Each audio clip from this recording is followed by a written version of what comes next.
Hey everyone, welcome back to our YouTube channel law and interpretation. And आज का हमारा topic है decree. So what is decree? Without wasting our time let's start. So the word decree, देखिए let's highlight this. ये जो word है decree, इसकी definition है ये which is provided under section 2 CPC। Decree is a formal expression of adjudication. Mark this words with me, ठीक है। Decree is a formal expression of adjudication.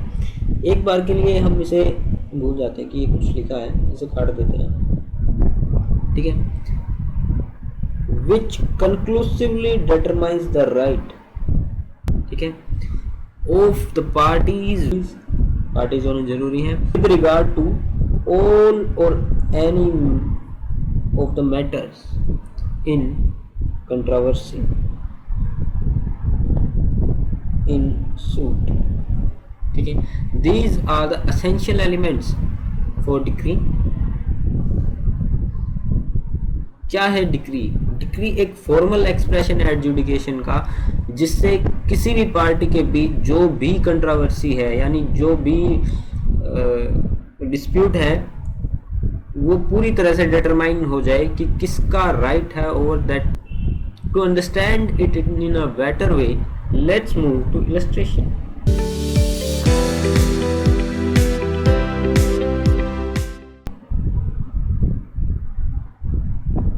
Here we have our illustration. यहाँ है दो person A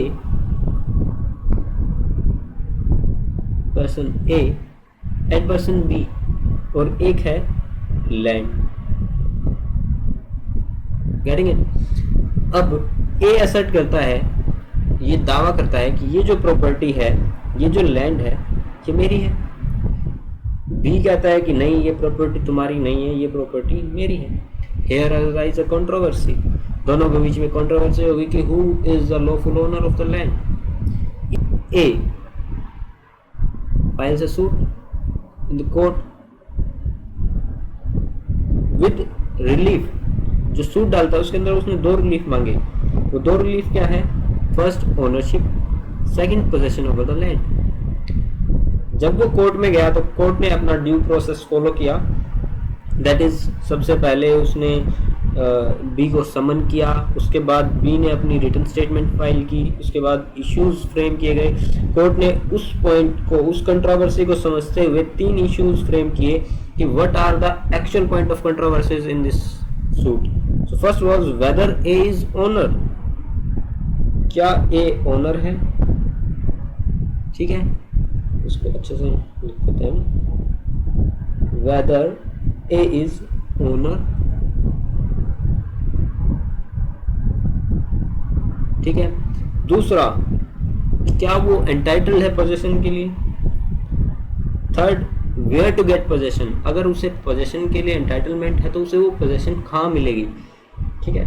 उसके बाद court trial लेता है। Trial के बाद वो डिसीजन पर आता है। इस डिसीजन को हम कहते हैं एडजुडिकेशन। जो हमने वर्ड पढ़ा adjudication, that is to adjudicate, उस मैटर को डिसाइड करना।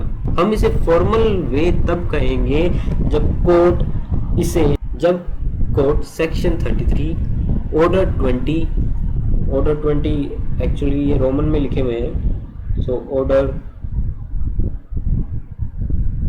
20, okay, and form provided under appendix D को फॉलो करते हुए एक्सप्रेस करता है अपने एडजुडिकेशन को। That is decree. यहां मान लेते हैं ये हमारा क्या हो गया, डिक्री हो गया है। जिसको हम लिख देते हैं इज इक्वल टू डिक्री, ठीक है। एक बार के लिए इसको भूल जाते हैं। Now come back to our topic.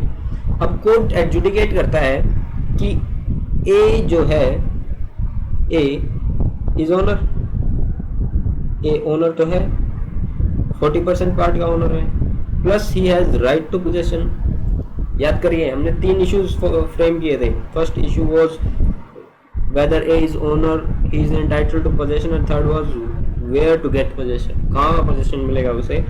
तो यहाँ कोर्ट कहता है फर्स्ट पार्ट में कि A is owner and he has right to possession, ठीक है, उस प्रॉपर्टी को पोजेस करने का ए के पास राइट भी है। B is owner of rest of the land, 40% का ए हो गया, रेस्ट ऑफ द लैंड का ओनर हो गया बी। यहाँ 2 इश्यूज डिसाइड कर दिए गए, देखिए 2 इश्यूज डिसाइड किए गए और ये डिग्री हो गई प्रिलिमिनरी डिग्री, क्योंकि सभी इश्यूज डिसाइड नहीं हुए हैं, लेकिन यहाँ ये जो 2 इश्यूज थे ये कंक्लूसिवली डिसाइड हो गए हैं, ये कंक्लूसिव है, ठीक है, कि ए is owner of 40% of the land and he has right to possess. Let's move further. अब ए कहता है कि देखिए ठीक है, आई एम द ओनर, आपने बता दिया कि I am the owner of the 40% land, लेकिन कहाँ, इस पूरी जमीन में से कौन सा 40%?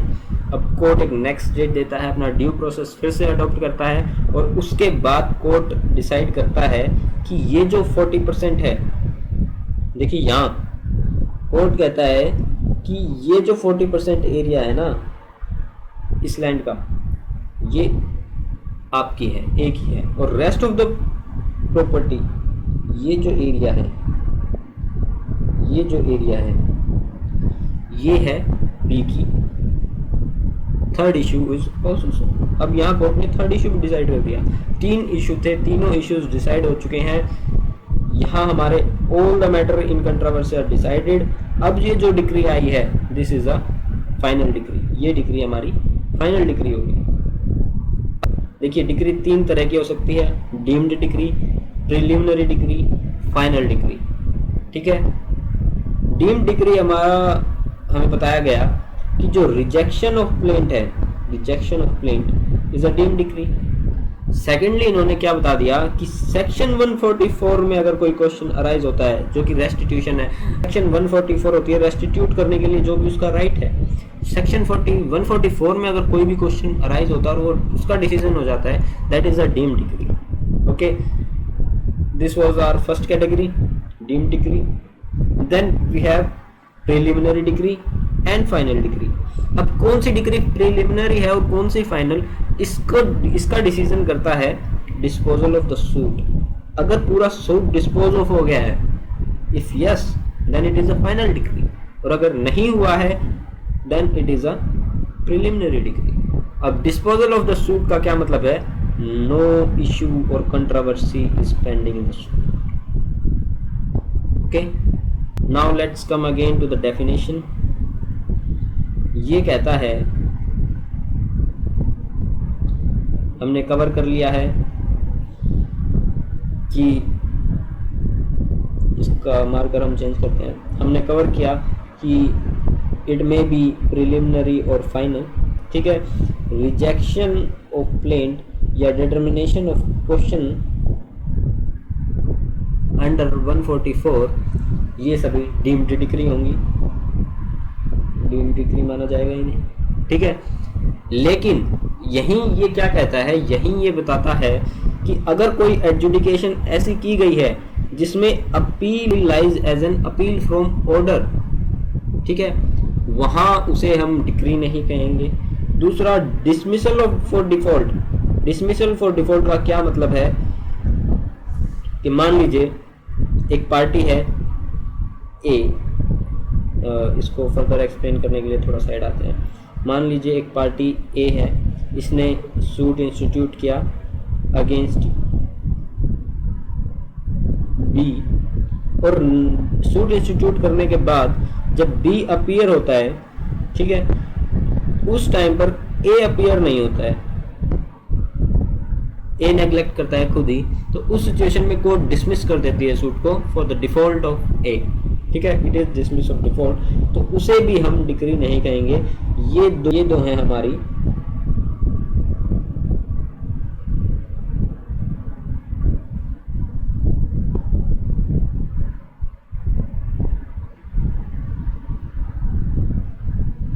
एक्सेप्शंस, ठीक है। एक्सप्लेनेशन वही कहती है कि कब किसी डिक्री को प्रिलिमिनरी कहा जाएगा, कब किसी डिक्री को हम फाइनल कहेंगे, वी कैन सी इट। और यहाँ ये कहता है कि एक डिक्री पार्टली प्रिलिमिनरी और पार्टली फाइनल भी हो सकती है,